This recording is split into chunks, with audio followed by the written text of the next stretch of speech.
ಆವಾಗ ನಮ್ಮ ಸೇಫ್ ಮಾಡಿದ್ದು ಸಿಬಿ ಅಂತ ಹೇಳಿ ಧರ್ಮಸ್ಥಳ.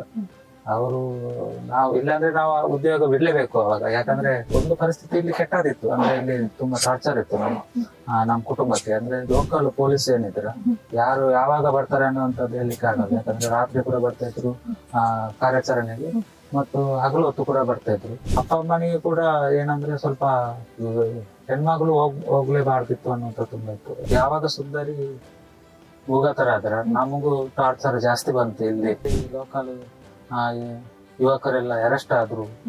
ಕ್ರಮೇಣ ಪೇಟೆಗೆ ಹೋದಾಗ ಅರೆಸ್ಟ್. ಇವಾಗ ಏನಾಗುತ್ತೆ ಅನ್ನೋದು ಗೊತ್ತಿಲ್ಲ.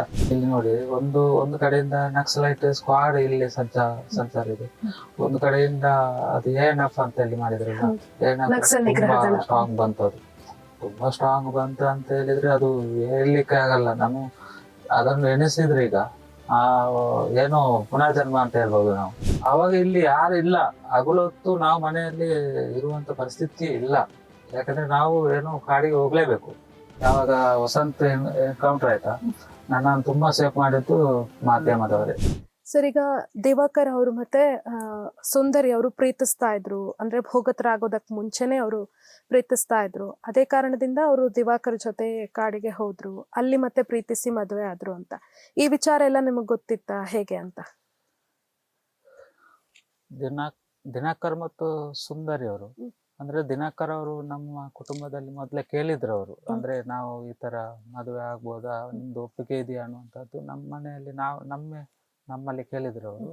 ಅದಕ್ಕೆ ನಾವು ಲೋಕಲ್ ಅಂದ್ರೆ ಇಲ್ಲಿ ಅಂದ್ರೆ ಸಂಬಂಧ ಎಲ್ಲ ಅಂದ್ರೆ ಹತ್ತಿರದಲ್ಲಿ ಇರುವುದರಿಂದ, ಮತ್ತು ಅವರು ಮಾವನ ಮಗ ಆಗೋದ್ರಿಂದ ಇಲ್ಲಿಗೆ ಲೋಕಲ್ ಅಂದ್ರೆ ನಮ್ದು ಹತ್ತಿರದ. ಹಾಗಾಗಿ ನಾವು ಓಕೆ ಅಂತ ಅಂದಿದ್ವಿ ಅವು.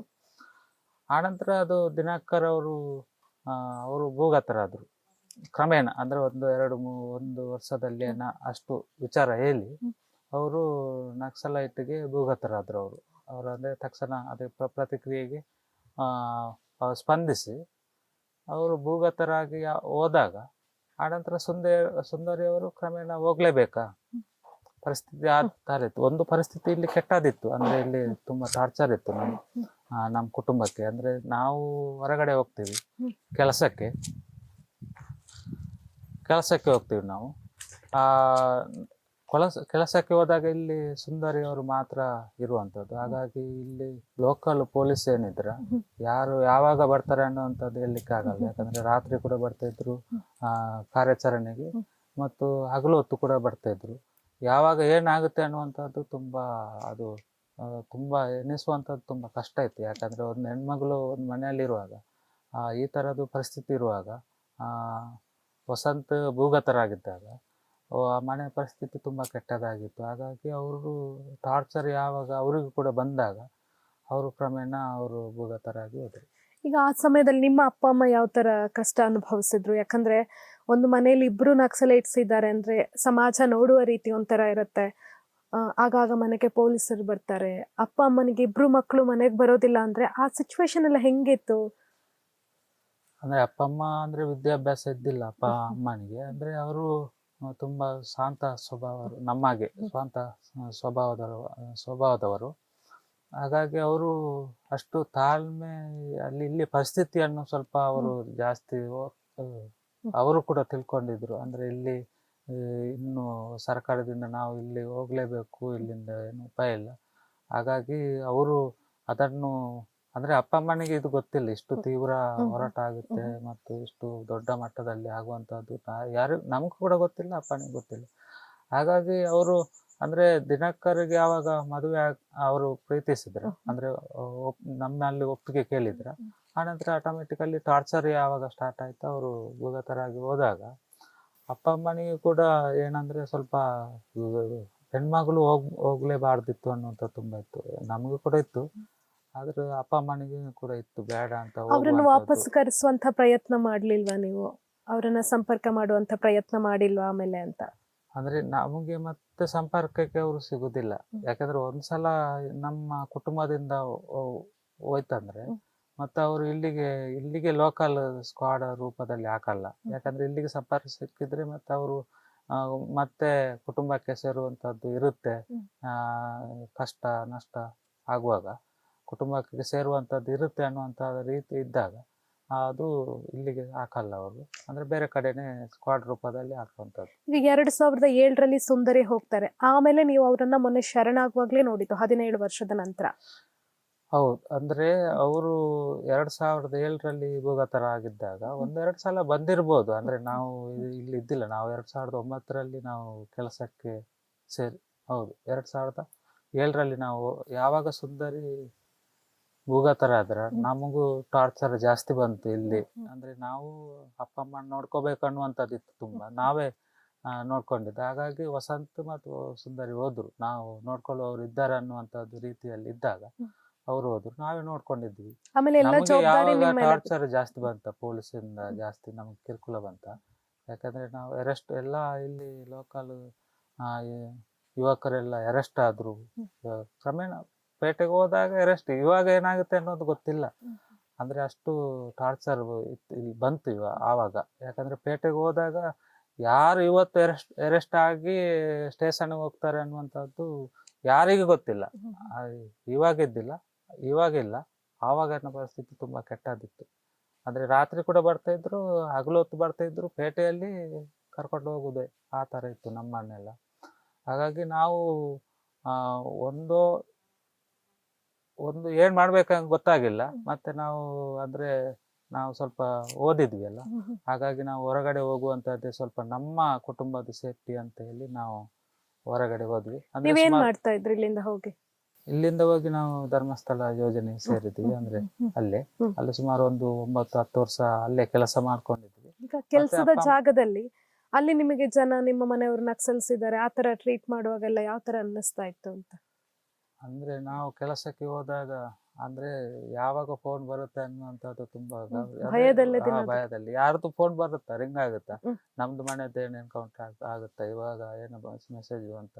ವಸಂತ ಎನ್ಕೌಂಟರ್ ಆಗುವಾಗ ತುಂಬಾ ಸುಮಾರು ನನಗೆ ಆವಾಗ ಅದು ಅಂದ್ರೆ ನಮಗೆ ಸಂಜೆ ಗೊತ್ತಾಗಿರುವಂಥದ್ದು. ನಮಗೆ ನಮ್ಮ ತಮ್ಮನಿಂದ ಸುಮಾರು 7-8 ಮೆಸೇಜ್ ಬಂತು. ನಾನು ಆವಾಗ ಇಲ್ಲೇ ಲೋಕಲೇ ಇದ್ದೆ, ನಾವು ಕೆಲಸ ಮಾಡ್ಕೊಂಡಿದ್ವಿ. ಸುಮಾರು 7 ಮೆಸೇಜ್ ಅಂದ್ರೆ ಇದು ಏನೋ ಸಮಸ್ಯೆ ಆಗಿದೆ ಅನ್ನುವಂಥದ್ದು. ಯಾರು ಮೆಸೇಜ್ ಮಾಡಿದ್ರು? ಅಂದ್ರೆ ವಿನೋದ್ ಇಲ್ಲಿ ನನ್ನ ತಮ್ಮ, ಅಂದ್ರೆ ಇಲ್ಲಿ ಪೊಲೀಸರು ಮೆಸೇಜ್ ಮಾಡಿದ್ರು ಇವರಿಗೆ. ಇಲ್ಲಿ ಅವರನ್ನು ಕರೆಸಿ ನಮ್ಗೆ ಬೇಕು, ಬಾಡಿ ತಗೊಂಡು ಹೋಗ್ಬೇಕಲ್ವಾ, ಅವರು ಬೇಕು ಅಂತ ಹೇಳಿದ್ರು, ಅವರು ಸಹೋದರ ಬೇಕು ಅಂತ ಹೇಳಿ. ಹಾಗಾಗಿ ಅವರು ಫೋನ್ ಬಂತು, ಮತ್ತೆ ಪೊಲೀಸರಿಂದ ಕೂಡ ಫೋನ್ ಬಂದಿತ್ತು ನಮ್ಗೆ. ನಾವು ರಾತ್ರಿ ಅದು ಸೈಲೆಂಟ್ ಮಾಡಿದ್ವಿ. ಅವಾಗ ಬೆಳಿಗ್ಗೆ ನೋಡುವಾಗ ತುಂಬಾ ಮಿಸ್ ಕಾಲ್ ಇತ್ತು. ನಮಗೆ ಸ್ವಲ್ಪ ಗಾಬರಿ ಆಯ್ತು ಏನು ಅಂತ. ಮತ್ತೆ ಫೋನ್ ಮಾಡಿದ್ವಿ. ಫೋನ್ ಮಾಡುವಾಗ ಈ ತರ ಆಗಿದೆ, ಎನ್ಕೌಂಟರ್ ಆಗಿದೆ ಅಂತ ಗೊತ್ತಾಗಿದೆ. ತುಂಬಾ ಗಲಿಬಿಲಿ ಆಯ್ತು. ಮತ್ತೆ ಬರ್ಲೇಬೇಕಾಯ್ತು. ಅಲ್ಲಿಂದ ಬಂದ್ವಿ ನಾವು. ಅದು ಅಂದ್ರೆ ನಾವು ಆವಾಗ ಇಲ್ಲಿ ಟಿವಿ ಮಾಧ್ಯಮ ಎಲ್ಲ ಇಲ್ಲೇ ಬಂತು ಎಲ್ಲ. ನಾವು ಬರುವಾಗ ನಾವು ಕೆಲಸಕ್ಕೆ ಹೋಗಿದ್ವಿ, ಬರುವಾಗ ಇಲ್ಲಿ ತುಂಬಾ ಇತ್ತು. ಆವಾಗ ನಮ್ಮ ಸೇಫ್ ಮಾಡಿದ್ದು ಈ ಸಿಬ್ಬಿ ಅಂತೇಳಿ ಧರ್ಮಸ್ಥಳ ಅವರು.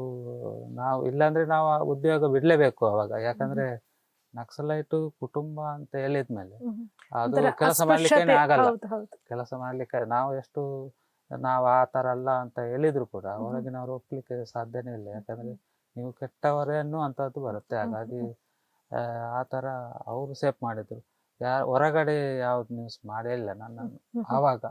ಯಾವಾಗ ವಸಂತ ಎನ್ಕೌಂಟರ್ ಆಯ್ತಾ, ನನ್ನನ್ನು ತುಂಬಾ ಸೇಫ್ ಮಾಡಿದ್ದು ಮಾಧ್ಯಮದವರೇ. ಯಾಕಂದ್ರೆ ಎಲ್ರು ಈ ತರ ಇವಾಗ ಏನು ನೀವು ಮಾಡಿದಿರ, ಆ ತರ ಮಾಡಿದ್ರೆ ನಾವು ಕೆಲಸ ಆಗ್ಲೇ ಬಿಡ್ಬೇಕಾಗಿತ್ತು, ರಿಸೈನ್. ನಾನು ಅವತ್ತು ಎಣಿಸಿದ್ದೆ, ನಾನು ಯಾವಾಗ ನಾವು ಎಕ್ಸ್ಪೋಸ್ ಆಯ್ತಾ ನಾನು ರಿಸೈನ್ ಅಂತ ಹೇಳಿ ಆವಾಗಲೇ ಸ್ವಲ್ಪ ಇದು ಮಾಡಲೇಬೇಕಲ್ಲ, ನಾನು ಕುಟುಂಬ ಕೆಲಸ ಮಾಡಲೇಬೇಕು, ವಸಂತದ್ದು ಕಾರ್ಯ ಮಾಡಲೇಬೇಕು.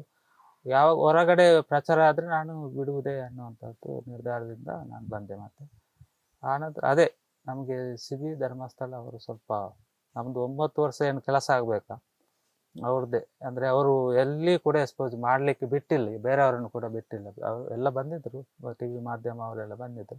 ನಮ್ಮನ್ನು ಯಾರು ತಮ್ಮ ಏನು ಅನ್ನುವಂಥದ್ದು ಮಾಡೇ ಇಲ್ಲ. ನಮ್ಮ ಸೂಪರ್ವೈಸರ್ಗೆ ಮಾತ್ರ ಗೊತ್ತಾಯ್ತು ಈ ತರ ಎನ್ಕೌಂಟರ್. ಈ ವಿಧಿವಿಧಾನ ಎಲ್ಲ ಯಾರು ನೆರವೇರಿಸಿದೆ? ಇಲ್ಲಿ ಡೆಡ್ ಬಾಡಿ ಬಂದ ಮೇಲೆ ಅಂತ್ಯಕ್ರಿಯೆ ಅದು ಇದೆಲ್ಲ ನಾವೇ ಮಾಡಿದ್ವಿ. ನಾವೇ ನಿಂತು ಮಾಡ್ಲೇಬೇಕಲ್ಲ, ಅಪ್ಪ ಅಮ್ಮನಿಗೆ ಅಷ್ಟು ಇದಿಲ್ಲ, ನಾವೇ ಮಾಡ್ಲೇಬೇಕು. ನಾವೇ ನೋಡ್ಕೊಂಡಿದ್ವಿ. ಆವಾಗ ಕೂಡ ನಾವು ಕೆಲಸಕ್ಕೆ ಹೋದ್ರು ಕೂಡ ಇಲ್ಲಿದ್ದೆಲ್ಲ ಎಲ್ಲ ಅಪ್ಪ ಅಮ್ಮನಿಗೆ ಏನ್ ಬೇಕು ಅದನ್ನ ನಾವು ಅಲ್ಲಿಂದಲೇ ಮಾಡ್ತಾ ಇದ್ವಿ, ನಾವು ಬರ್ತಾ ಇದ್ವಿ ಹೋಗ್ತಾ ಇದ್ವಿ ಇಲ್ಲಿಂದಲೇ. ಇವಾಗ ಈಗ ವಸಂತ್ ಅವ್ರದ್ದು ಎನ್ಕೌಂಟರ್ ಆಗತ್ತೆ, ಸುಂದ್ರಿ ಭೋಗತರಾಗಿದ್ದಾರೆ, ಆಗ ಮನೆಯಲ್ಲಿ ಅವರನ್ನು ಹೇಗಾದ್ರೂ ವಾಪಸ್ ಕರೆಸ್ಬೇಕು ಅನ್ನೋ ಪ್ರಯತ್ನ ನೀವು ಮಾಡಿಲ್ವಾ? ಒಬ್ಬ ಮಗ ಹೇಗೂ ಹೋದ, ಮಗಳನ್ನಾದ್ರೂ ಉಳಿಸ್ಕೊಳ್ಳುವ ಅಂತ. ಇತ್ತು, ತುಂಬಾ ಇತ್ತು. ಅಂದ್ರೆ ಅದು ಯಾರನ್ನ ಏನ್ ಮಾಡ್ಬೇಕು ಅಂತ ಗೊತ್ತಾಗಿಲ್ಲ ನಮ್ಗೆ. ಅಂದ್ರೆ ಸಂಪರ್ಕ ಅಂದ್ರೆ ಯಾವ ತರ ಸಂಪರ್ಕ ಅನ್ನುವಂಥದ್ದು ನಮ್ಗೆ ಗೊತ್ತಿಲ್ಲ. ಯಾಕಂದ್ರೆ ಇಲ್ಲಿ ನೋಡಿ, ಒಂದು ಕಡೆಯಿಂದ ನಕ್ಸಲೈಟ್ ಸ್ಕ್ವಾಡ್ ಇಲ್ಲಿ ಸಂಚಾರ ಇದೆ, ಒಂದು ಕಡೆಯಿಂದ ಅದು ANF ಅಂತ ಹೇಳಿ ಮಾಡಿದ್ರಲ್ಲ, ನಕ್ಸಲ್ ನಿಗ್ರಹ ತುಂಬಾ ದಳ. ಸ್ಟ್ರಾಂಗ್ ಬಂತು, ಅದು ತುಂಬಾ ಸ್ಟ್ರಾಂಗ್ ಬಂತು ಅಂತ ಹೇಳಿದ್ರೆ ಅದು ಹೇಳಲಿಕ್ಕೆ ಆಗಲ್ಲ. ಅದನ್ನು ಎಣಿಸಿದ್ರೆ ಈಗ ಆ ಏನೋ ಪುನರ್ಜನ್ಮ ಅಂತ ಹೇಳ್ಬೋದು ನಾವು. ಯಾವಾಗ ವಿಠಲ್ ಅರೆಸ್ಟ್ ಆದ್ರೆ, ವಿಠಲ್ ಮಲೆಕುಡಿ ವಿಠಲ್ ಮಾಲಿಕುಡಿ ಅವರು ಇಲ್ಲಿ ವ್ಯಾಸಂಗ ಮಾಡ್ತಾ ಹೌದು, ಇದ್ರು ಪತ್ರಿಕೋದ್ಯಮದಲ್ಲಿ. ಹೌದು. ಆವಾಗ ಇಲ್ಲಿ ಯಾರು ಇಲ್ಲ, ಹಗಲು ಹೊತ್ತು ನಾವು ಮನೆಯಲ್ಲಿ ಇರುವಂತ ಪರಿಸ್ಥಿತಿ ಇಲ್ಲ. ಯಾಕಂದ್ರೆ ನಾವು ಏನು ಕಾಡಿಗೆ ಹೋಗ್ಲೇಬೇಕು, ಕಾಡ್ಲೆಗೆ ಹೋಗ್ಬೇಕು, ಸಂಜೆ ಬಂದು ಇಲ್ಲಿ ಇರ್ಬೇಕು, ಅಷ್ಟು ಆವಾಗ ಅಷ್ಟು ಪರಿಸ್ಥಿತಿ. ಅಂದ್ರೆ ಹಗಲು ಮನೆಗೆ ಬರ್ತಾರೆ ಅಂತ. ಆಗ್ಲೂ ಹೊತ್ತು ಬರ್ತಾರೆ ಅವರು. ಅದಕ್ಕೆ ಅಡಗ್ತಾ ಇದ್ರಿ ನೀವು? ಅಂದ್ರೆ ಏನು ಅಂದ್ರೆ ಹೊರಗಿನ ಪ್ರಪಂಚ ಗೊತ್ತಿಲ್ಲ ನಮಗೆ. ಈಗ ಒಂದು ಕೇಸ್ ಆಯ್ತಂದ್ರೆ ಅದಕ್ಕೆ ಏನ್ ಮಾತಾಡ್ಬೇಕು, ಎಲ್ಲಿ ಹೋಗ್ಬೇಕು, ಏನು ಅಂತ ಗೊತ್ತಾಗಿಲ್ಲ. ಆ ತರ ತುಂಬಾ ಇತ್ತು.